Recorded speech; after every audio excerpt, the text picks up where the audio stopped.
আসসালামু আলাইকুম সম্মানিত ভিউয়ার, আজকে আমি একটি গুরুত্বপূর্ণ বিষয় নিয়ে হাজির হয়েছি। বিষয়টি হচ্ছে স্কুল এবং কলেজগুলোতে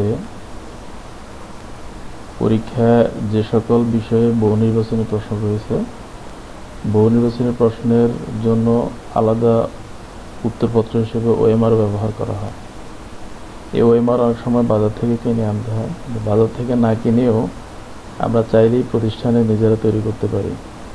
আজকে আমি শর্টকাটে এটি তৈরি করার পদ্ধতি দেখাবো। তো প্রথমে এভাবে একটা ওয়ার্ড ফাইল নিয়ে সেখানে বিদ্যালয়ের নাম, পরীক্ষার নাম, বিষয়ের নাম এবং সময়, পূর্ণমান ইত্যাদি আমরা লিখে তারপর এভাবে দুইটা কলাম নিয়ে আমরা কাজটা করতে পারি।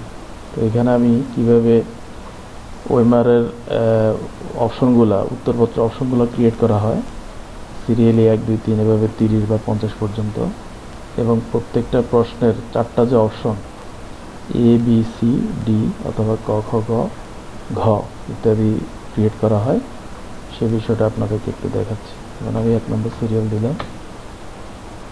দেওয়ার পরে যেহেতু আমাদের এগুলো সাধারণত লাল লাল কালারের হয়, তাহলে আমরা এটাকে লাল করে নিলাম, সুবিধার জন্য লাল করে নিলাম।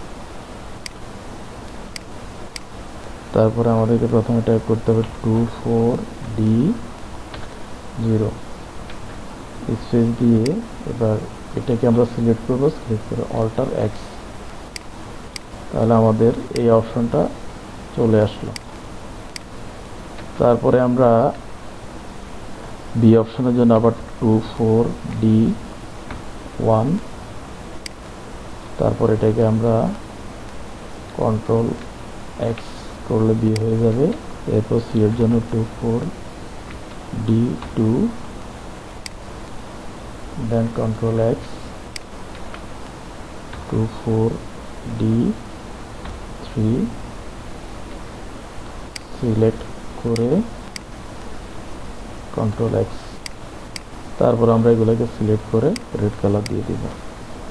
তো এইভাবে আমরা 4টা অপশন ক্রিয়েট করতে পারি। এবার বাকিগুলোর জন্য আমরা এটাকে সিলেক্ট করে কপি করে আমরা এভাবে কপি করে দিতে পারি। এভাবে আমাদের যতগুলো বহু নির্বাচনী প্রশ্ন থাকবে ততগুলো আমরা অপশন ক্রিয়েট করতে পারি। তো চেষ্টা করলে আমরা চাইলেই প্রতিষ্ঠানেই নিজেরা ওএমআর তৈরি করতে পারি।